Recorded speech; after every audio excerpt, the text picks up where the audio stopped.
Rich, we sold ours a long time ago. And I'm saying, well, I feel sorry for you guys. You gave it up for money. This is back in the 70s. I've heard these stories and stuff like that. And we fly back from Oklahoma when we went to school that we're happy we crossed the Grand Coulee there. You know, it says, can you call me in a reservation? Go home. All this from home. But you know, I just wish we would have known more about the water back then and about that it was that dang precious. You would have fought a harder battle, wouldn't you? Right? Yeah. God dang right you would. You just stood right there, right in front there, not that. Take advantage of it. There again, I always think we're down here. We have to learned the white man's world. I've stepped in their world. I've got a battle with them, you know, different issues and stuff like that. It wasn't everyday content. I learned how they think. That's all I got to say. I got a lot more to say, but there again, you know. And one of the things too, I would like to.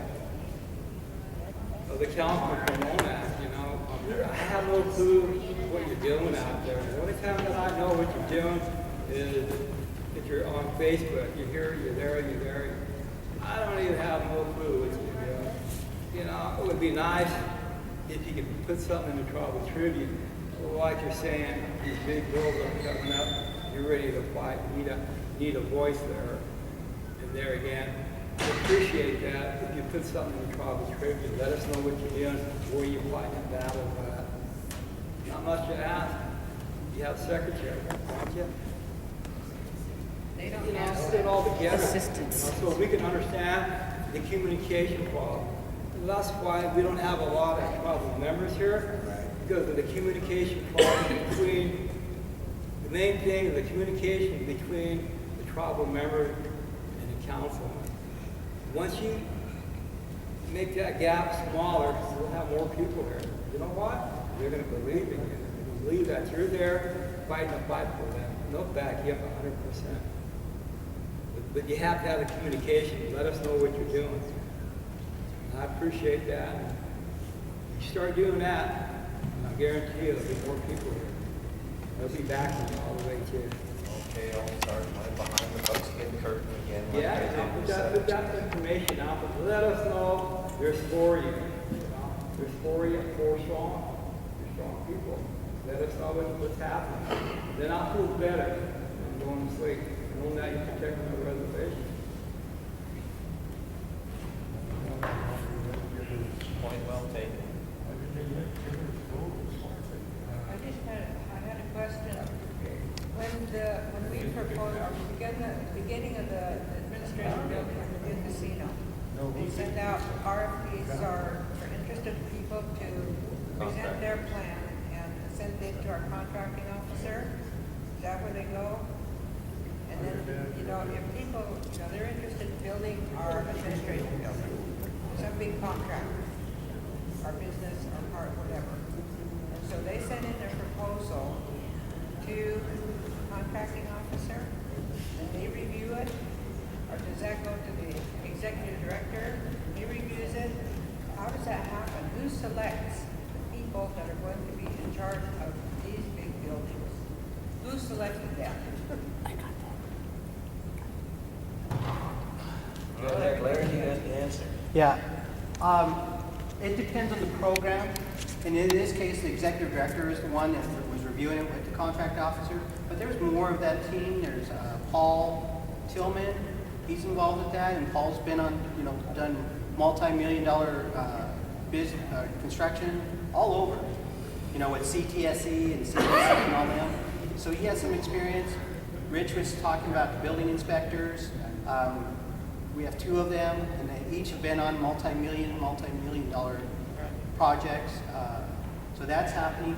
But the process is where you work on your plans. You work with an architect and an engineer, and you say, okay, this is what we want to build. Put that into some design plans, and you put it out. And say, hey, what is it going to cost us to build this? We want it to be a bid, and you go national. It's not only on our websites, but it goes national. You get contacted, and people are saying, hey, can you send me the plans so I know what I'm bidding on, what kind of materials you're looking for, and so on. And I know this because as the insurance guy, you know, we had a fire up here at Pascal Sherman a couple of years ago. And if you go and you look on the website, we put out a bid for the storage building that was burned. And it's taken us 2 years to get through the design and so on, but it's out there. It closes next Friday, and as part of that group, it's going to look at it and say, okay, you know, are our specs being met? And you know, we utilize expertise like Paul Tillman. We sent the plans to him saying, hey, what do you think of this? Are we going to meet it? And so on. So then we go through and we see, did everyone meet that? And we get people, again, like Paul Tillman or someone just as experience, and then they go and build it, right? The money's already set aside and we're ready to go. But that's on the contingency that it's going to fall within that parameter. There are change orders. I mean, there's the positive and the negative of the building, right? But so to finish that out, we go through the bid, we award the bid, they come in and say, okay, we're going to be in at this time, and then they start putting up the building. Now, you may know where the administration building is now, or what they call the administration, and that is called actually, according to insurance, corrections annex. It's not called tribal court, it's called corrections annex in our insurance paper. It goes with everything that went with that.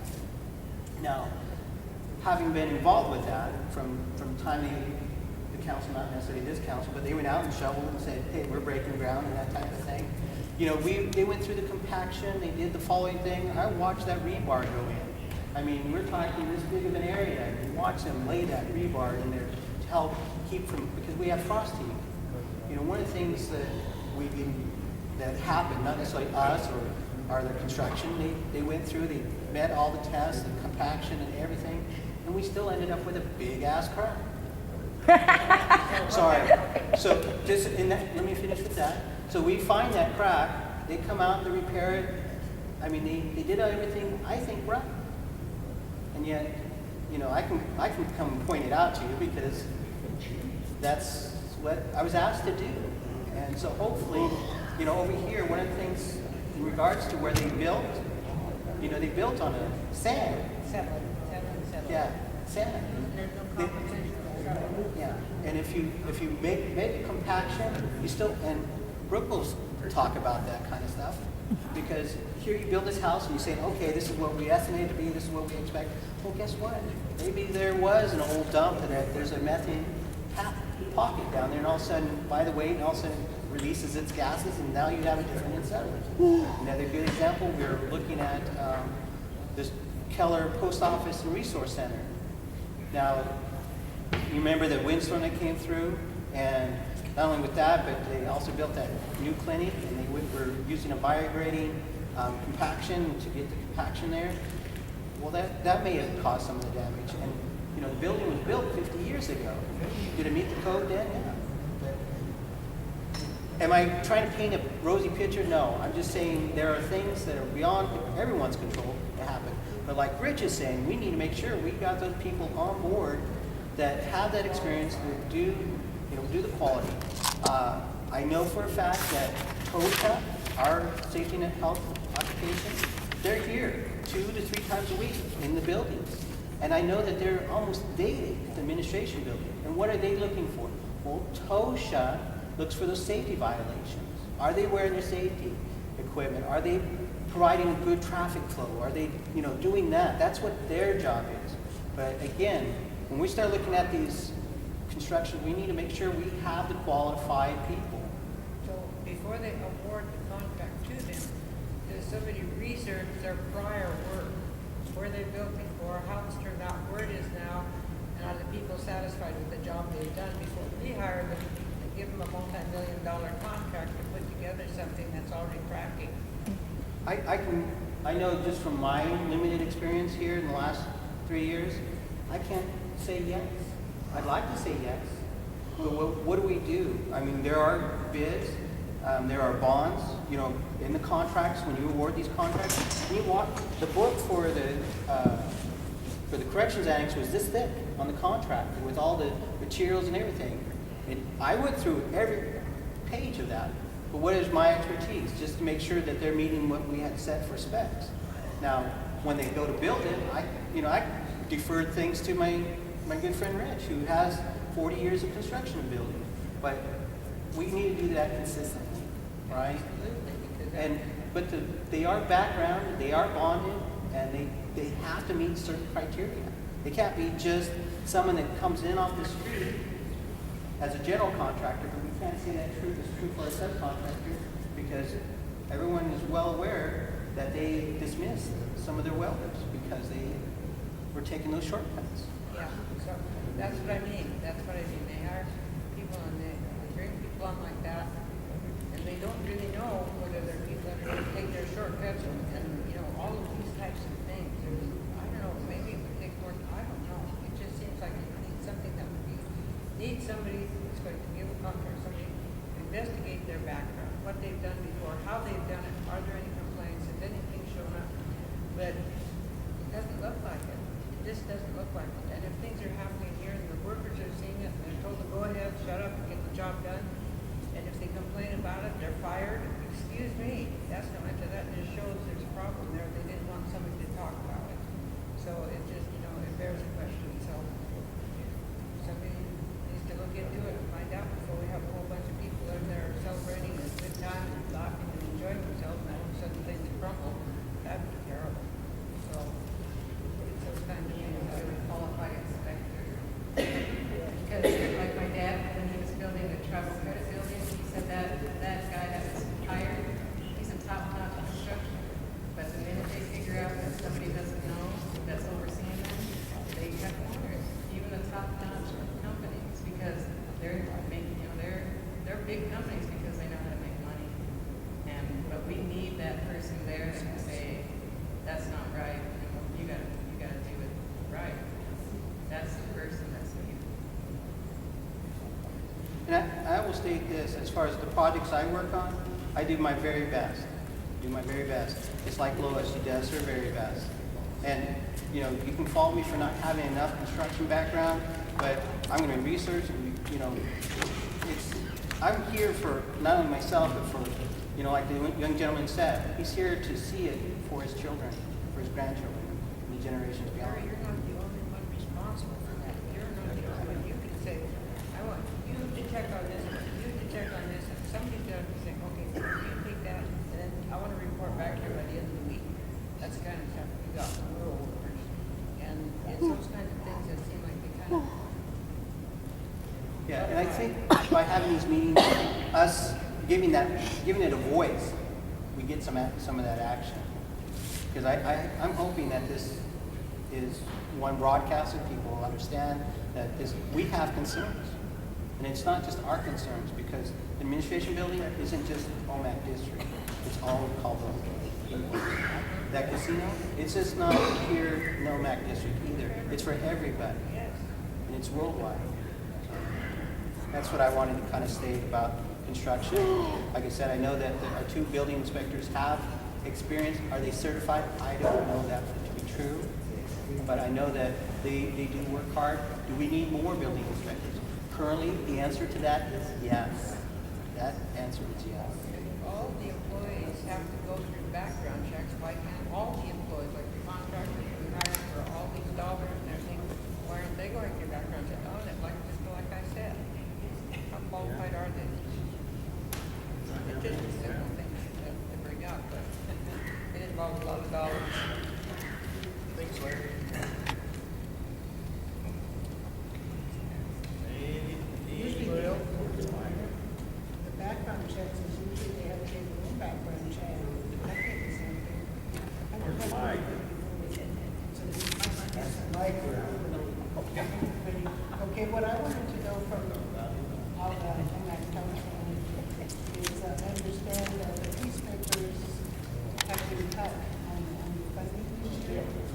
And yet, my question is, I heard that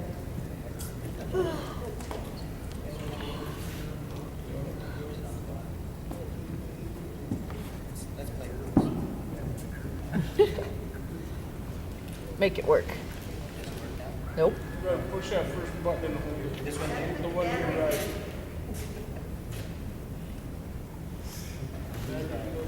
Hello? It's showing a red light. welcome. Could you hear me okay? You can always hear you, you got a voice that carries. Yeah, but,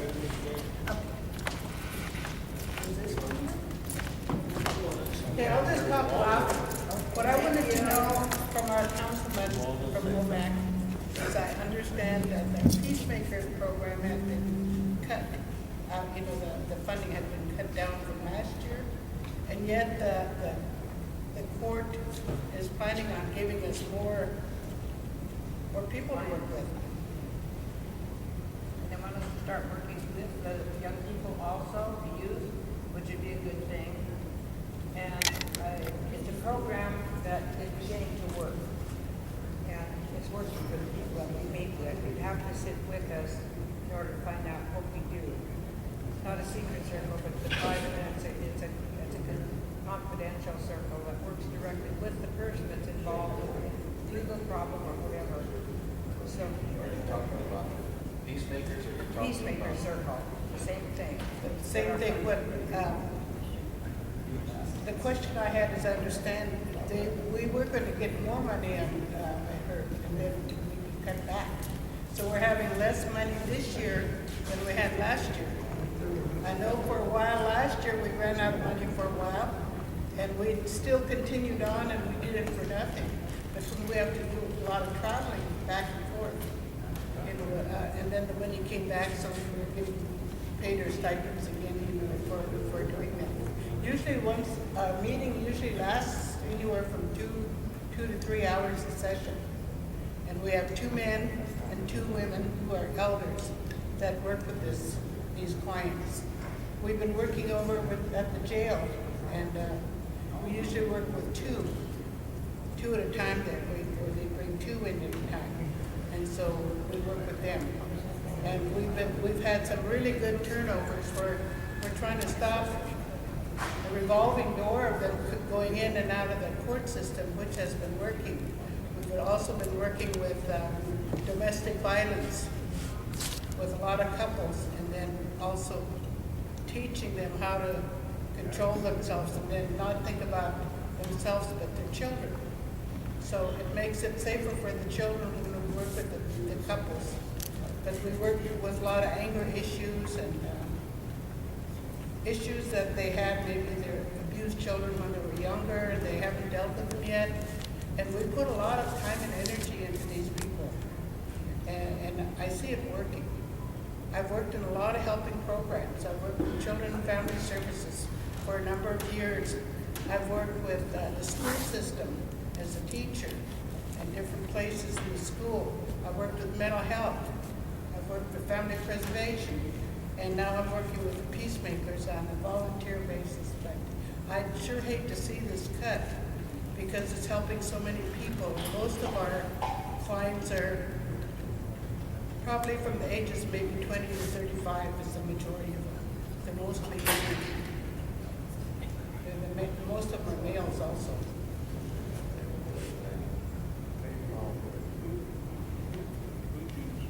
who told you that the funding? Philip, he's the one that handles our checks and stuff, and he was saying we were cut down lower this year, and I understood we were going to get more.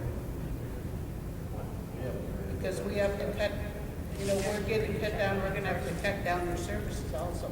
Understood, but we haven't heard that it was going to be cut, so we'll, Okay, could you check into that for us and let us know? because really hope, that he'll speak to his brother. And then we would agree that it should be We'll cut. let him know, his brother. Yeah, so tell us where he voted to not cut it. Okay. It's a good program, and it's well recognized. And I haven't been over to council for a while. I'm glad she mentioned that about what she does, because I was gonna bring that up to council to ask why we don't have social workers going into the jails and working with the domestic violence people. Because, you have them, they're a captive audience, and make them have a go through a program.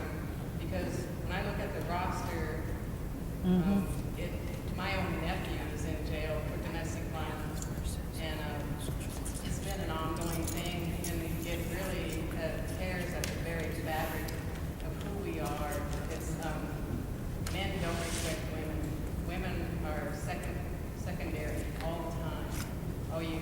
like a girl, or it's okay to say bitch all the time and stuff. We have just been degraded so much that we even degrade each other. But anytime a man does something, it's so much better than when a woman does something. And that's not reality. But there's so much domestic violence here that it's accepted in the culture. That people will get mad at you if you turn somebody in because that's their family member. But they don't really look at the damage that's being done. They don't look at the big picture. They can't see past the nose on their face. And I wanted to ask if we could fund those things, because those are the things that will make fundamental change on the reservation occur. We get people thinking to change and understand themselves and how they became the way they are. Then they can go out in the world and function. But we have so many people that are in there for very violent acts.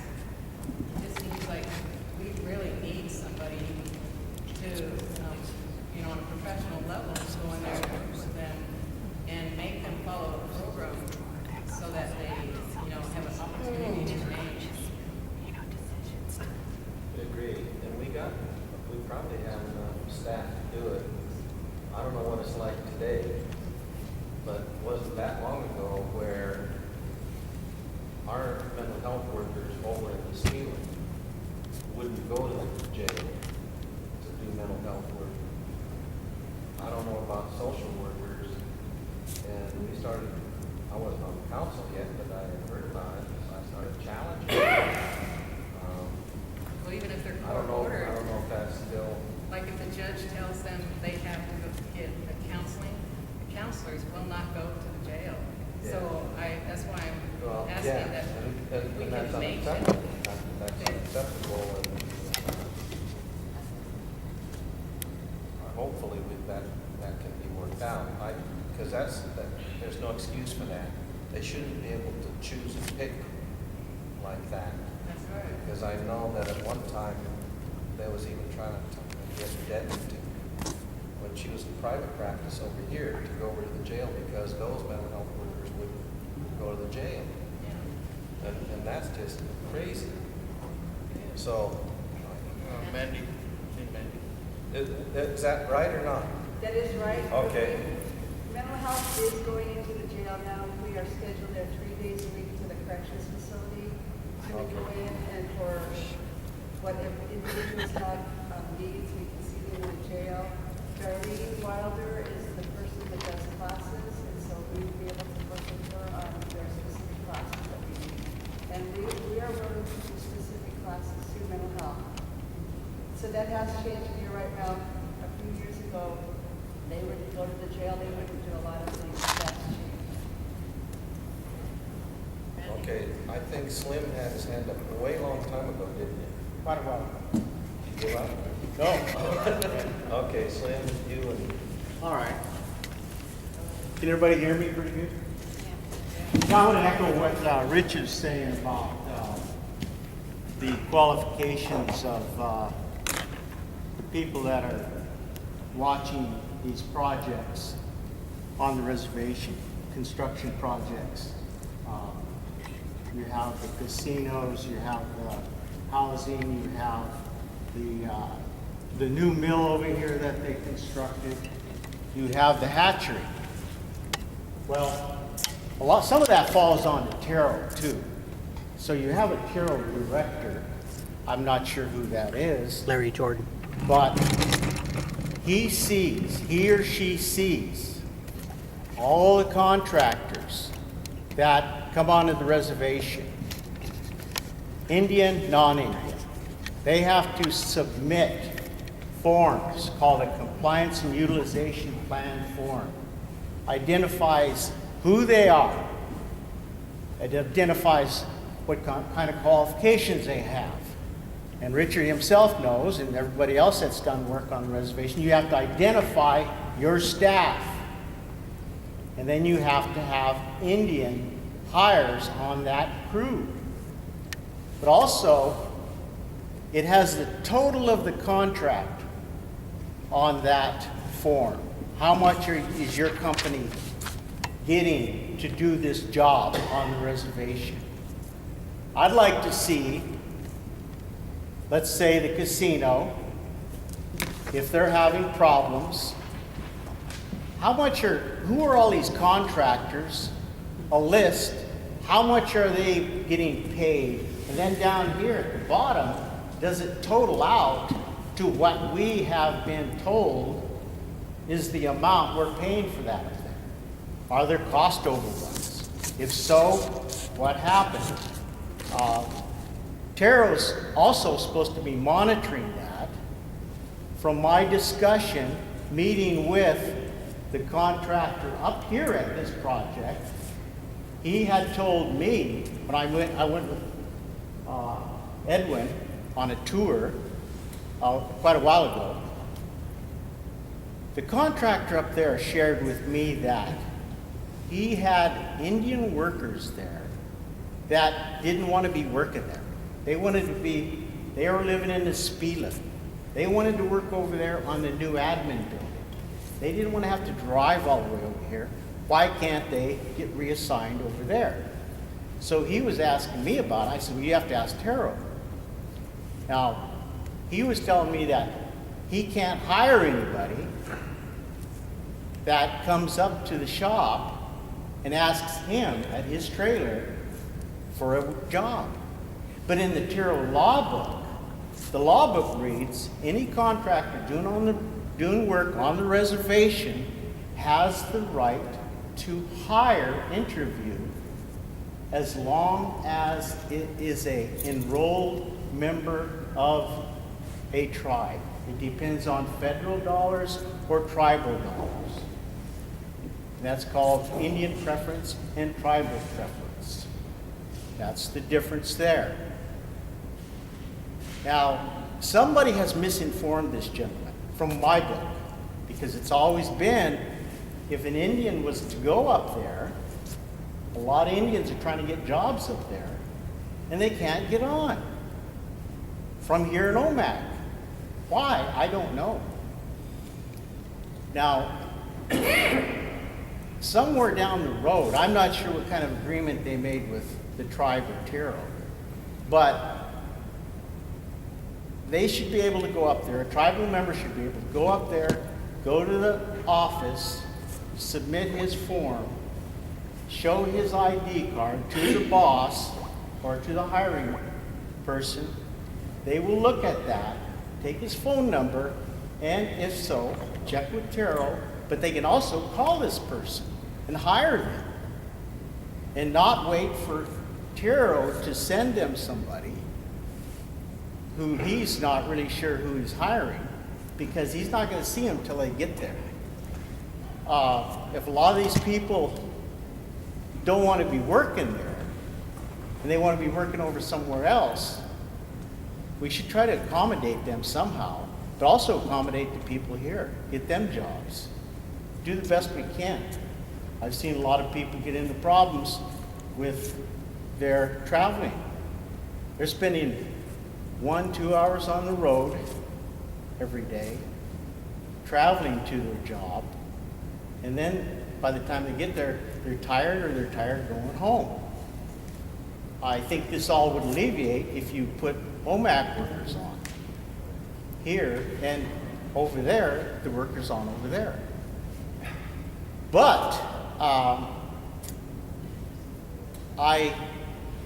if they're having problems up there with their construction, I'm not sure, I don't want to say they are or they aren't, but at one time I worked for Taro, and we'd always try to visit, do compliance checks, we call it. Always go there and do compliance checks.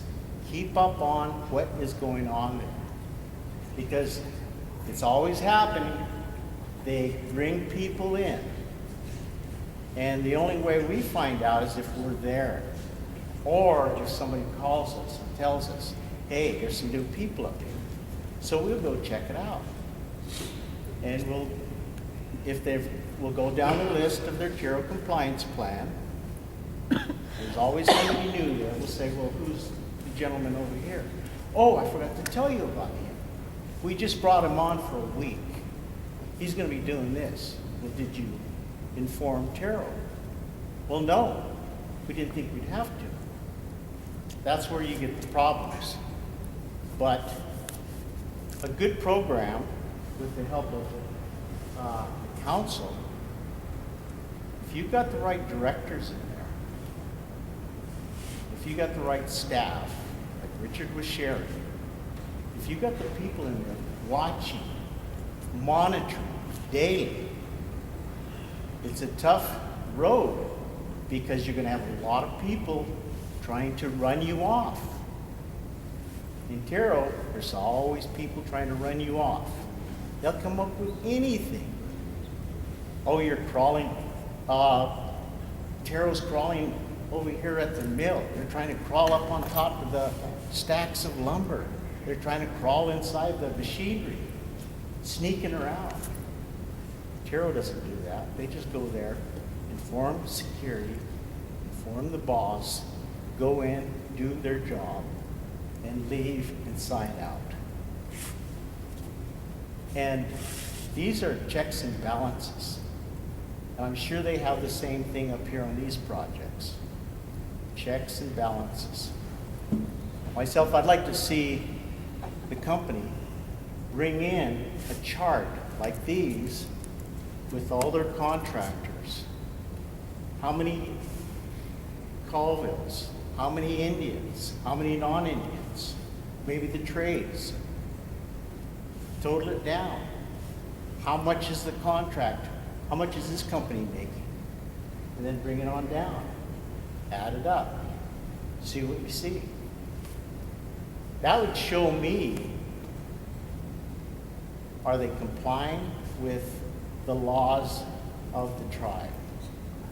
Does everybody here understand what Title 10 law is? That's the Terrell law.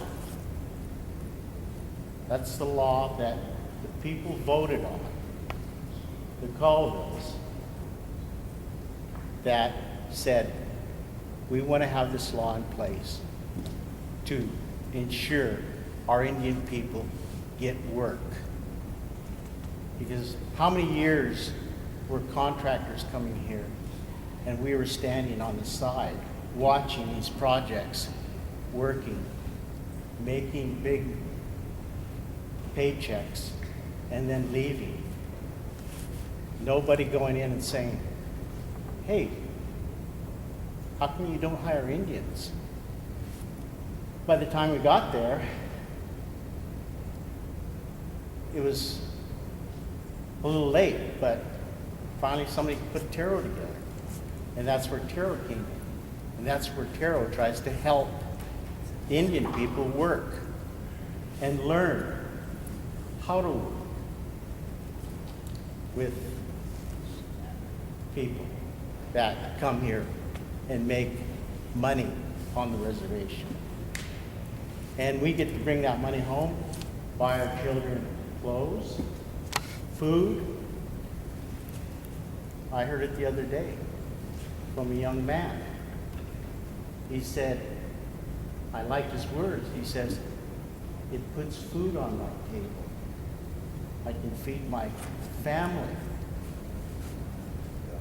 I heard that from about a 21-year-old tribal member. I can feed my family from this job. But thank you. That's all I have to say. Did you have your hand up?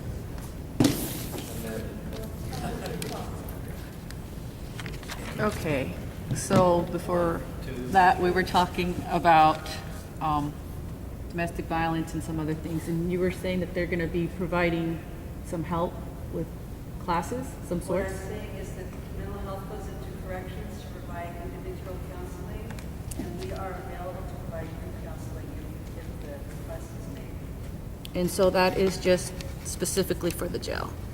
And so if somebody was already in, and that's for male, female, anybody that ends up in there. That's correct. Do they know that? Well, it's not just for the jail. The question was services for inmates. And so that's how that was answered, but the program isn't just for inmates. Oh, I know mental health is not just, yeah, I know where they're at. No, I was asking about the specific classes. And so are those classes gonna go with anybody else that's not in jail? We offer several groups, yes. Okay, can you do men's groups, women's groups, self-esteem groups? We have a skills class in Escalon. We offer a mindfulness group in Omak. What's that? A mindfulness group in Omak. And we're set to do a grief and loss group in Escalon.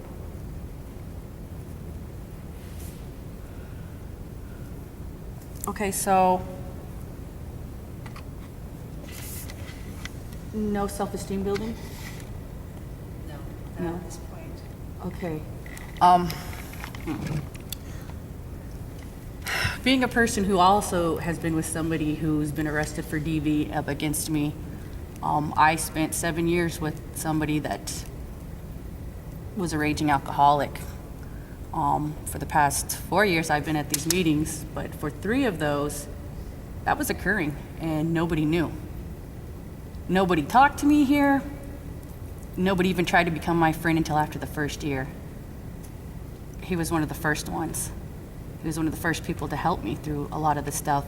But once I started therapy, I went through a women's group, and it was a 10-week class, and I gotta tell you, that did help. It helped me get my mind straight. It helped me remind me of a lot of the things that I was missing and a lot of the ways that I was taking care of myself. When you have self-esteem, no man's gonna try to run you over because you already put him to a stop before he even tried to call you any names or disrespect you. You already know, you're aware of what's out there and you know how to avoid it. Once you get into a certain cycle of failure, cycle of domestic violence, cycle of, abusing drugs, all these things just kind of coincide together and just erupt in homes. Getting the women and making sure that they have those self-esteem, have the building blocks for that, and know how to support themselves and support one another and be there for each other, that is a big step on stopping this and preventing it. Because we're also raising our daughters. And guess who's seeing that? You're more than likely to have a daughter that will be raised in a household. If they see that, they're more than likely to marry that. And so you have to stop it. You have to stop it, and it's with the women. Yes, the men are abusers. Yes, they're angry, and they've got all these other issues. But if we don't tolerate that crap, it's not going to continue. But you have to get those blocks of self-esteem building. And it's the same with like when kids are in school. If they're not great at school, those building blocks of self-esteem aren't there. You have to take those children, and you have to put them to somewhere else to where they can build that self-esteem and then turn it back around and apply it back to school. It's for every person. That's the way it works. You can't just expect people to be able to defend themselves and to be able to get out of situations. You always hear, well, why did you stay? Why didn't you leave? Tell that guy to stop threatening to kill me. Somebody do something. If families don't step in and beat the crap out of the old boy, it just continues. And that's the case. You have to do these things. You have to. I'm hoping that you actually build upon that and start a women's self-esteem group. Go to the other behavioral health over in Omak. That's where I did it. The woman retired, but there's a new person there that's doing it now. Go to those classes and just kind of see what they do, and then take whatever you know that applies to us, because we are a little bit different, and put that in there. Start something, do something. You can't just... Brittany Holt with the Colville Tribes, I don't know what program she's with, but the police, tribal police, had a woman that they were going from community to community, and they were providing a variety of groups and options. So I would get a hold of Brittany Holt. She's addressing the domestic violence within the residence. Well, there is a group, what's her name? She works for housing. Dorothy Camarina, and there's a couple others that actually, but they only meet in Nisfilam. And I had asked them, they don't get paid, they do this just to do it. One of the things that should be done is they should be given gas vouchers and some monies to go to the different districts and have these meetings and have the opportunity to be out there, because you know what, as a domestic violence victim, we're not gonna go to you. We're not gonna be like, hey, we got beat up on, it's great. That's not how it happens. We hide it, we are ashamed, we don't talk about it, and that's what happens. And so it just continues on. Somebody has to step in and alleviate some of that from the victims, because you can't just expect us to be able to just go to you guys. And half the time when you do go to mental health, I'm not saying it was you, I went to mental health before. I had to go 3 times before I actually got seen, because my paperwork sat there 3 different times in 1 month before I got to get anywhere.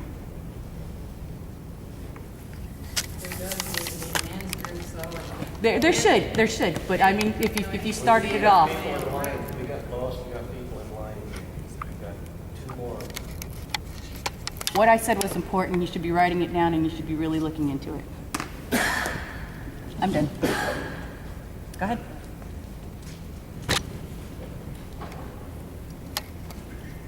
FYI, when I was a kid, people came to my mom and dad's house drunk.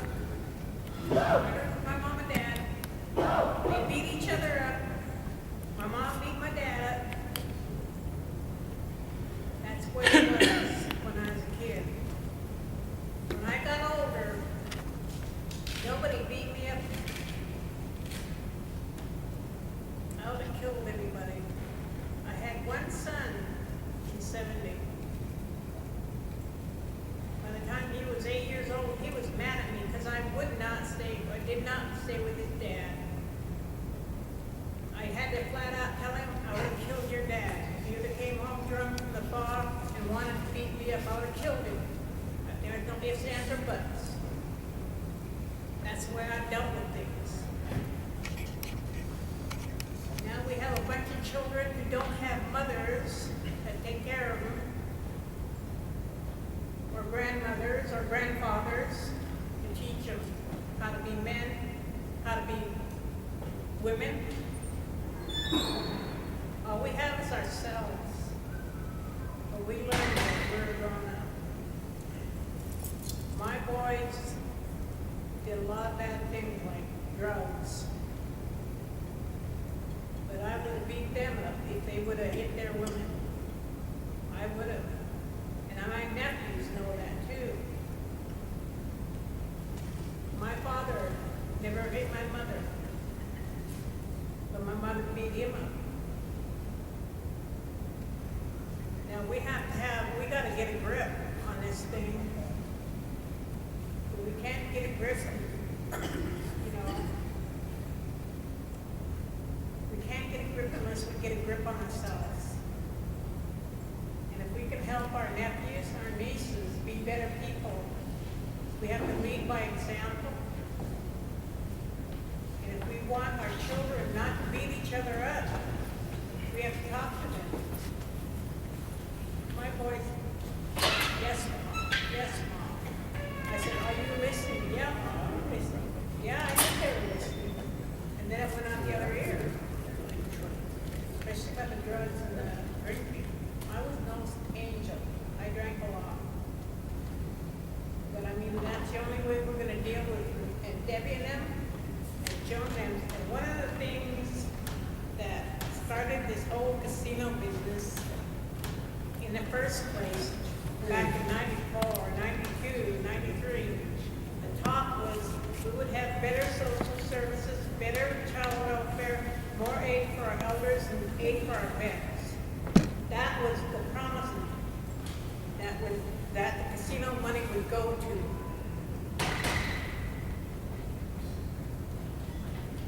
That was one of the things. I didn't vote for the casino to come in and make us $1 million.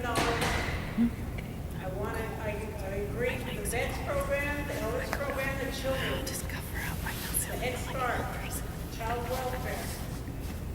I wanted them to get more help. Because when I was a kid going through all my shit, nobody was there to help me. Nobody from social services on the tribe came to help me and my family. We had to do it ourselves. We didn't do it ourselves. The state stepped in.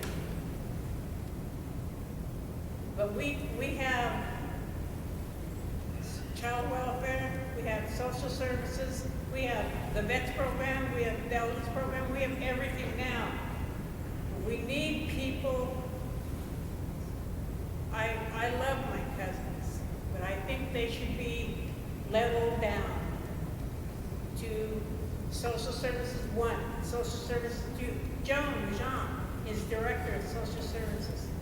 I think she should step down and let somebody in there that knows more about social service and how to run it and where to run it. I love her, but I mean, you know what? When it comes to my people are more important than my love for my cousins.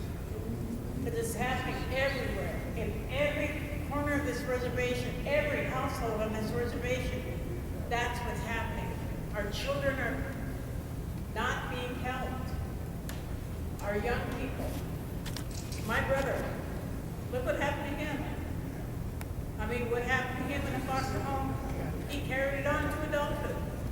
All that shit. And he molested 2 girls. And he was in federal prison. Now he's in a halfway house in home, Spokane. He had a heart attack or something like that. Had a stroke. So they let him out of the prison. He was in. I'm not saying that's good. I'm not saying it's bad. I'm just saying that's what can happen. And all our young people, especially our men, our boys, they're growing up and battering each other. They're battering their women. Pretty soon, if you don't watch out, they'll be battering their children. We gotta take care of them. We gotta take care of them. And that's what the casino money was for, implemented for in the first place. You guys have to get a handle on that, where that money's going, what it's doing, and don't be building projects. All of you, all 14 of you. You guys are, I mean, the 14 of you are like fly-by-night people. It's just like, whatever comes along, you're gonna go for it. Whether it's good or not. Whether it helps us thrive or not. And the people that are suffering are your young people. I mean, I have two great-granddaughters. I told my grandson about this meeting and his lady. They're not here. When those little girls grow up, they're not going to be this reservation. I don't think we're heading down that road. And what you and Lucy fought for, it's going to be gone. We don't watch it. That's all I'm saying. We've got to reach out and talk to our grandkids, our kids, and any other young people that listen to us. We have to show them. And that's about it. Oh yeah, FYI too. I was in trouble 2004, I think it was, 2003. I applied for this job at the casino in Mill Bay. They didn't give it to me, they gave it to Melanie, a co-worker of mine, because she had blonde hair. So I went to Carol. That was a bunch of BS there too. We took it all the way up. And Bruce Diedish, I love him, but he shouldn't have been on that. Because it was a farce. The whole thing was a farce. And that's why I don't deal with Carol. I don't like Carol. And I think we should give him another job somewhere else. That's all.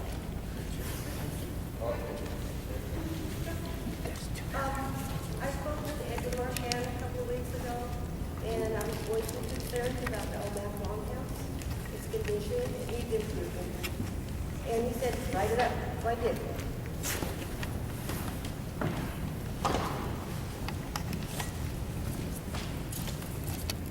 I saved it home.